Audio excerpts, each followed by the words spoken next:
Hi everyone, this is just a quick tutorial on how to change hair color on an image. It'll serve your purposes for project 3. In this case, we are just got a picture of Angelina Jolie here for no particular reason. I'm just going to make this layer 0 and over on my left side in my layers panel. And I can get there, if that doesn't appear, I can get there by coming down here and clicking on layers. So if I toggle that off, I get more canvas, more visibility, but if I toggle that on, I can see layers. So in this case, we want to use a hue and saturation layer, and we're going to just use our brush over here.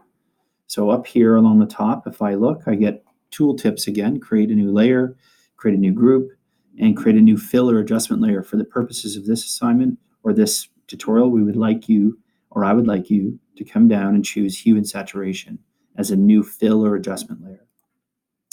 And while I'm on that, then I will get a nice little hue and saturation panel pop up.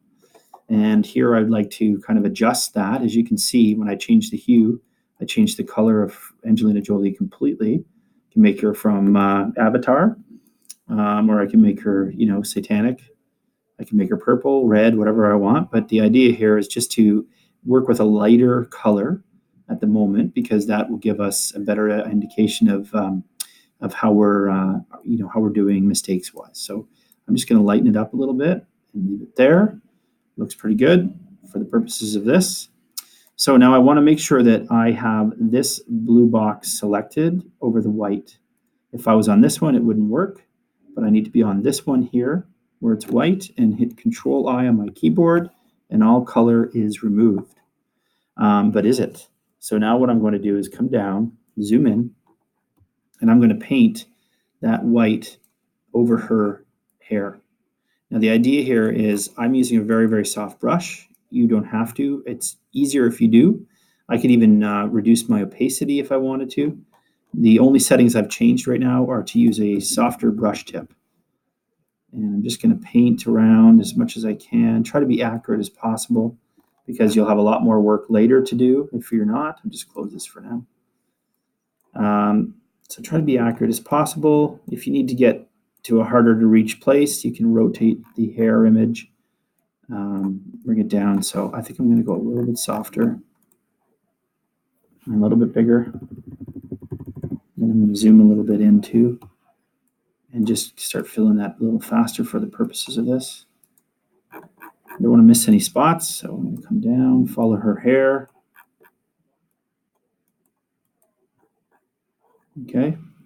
Now, when you're done selecting Angelina Jolie's hair, the idea here is you want to make sure that you haven't selected skin or earrings. And you can change all of that too by basically changing the color. Now, right now, I'm just going to try to be accurate for the purpose of this example. And there we go. We've lightened her hair, but not quite. We've selected it with a brush. And now as I move my slider, I can actually change the hair color while keeping the texture. Very, very simple. The saturation is obviously something I don't want to screw around with too much.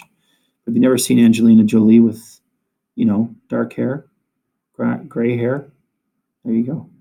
Simple tutorial, but useful in every way, especially on Project 3, but how to change hair color. So your job is to change Angelina Jolie's hair color, or you can select an image of your choice.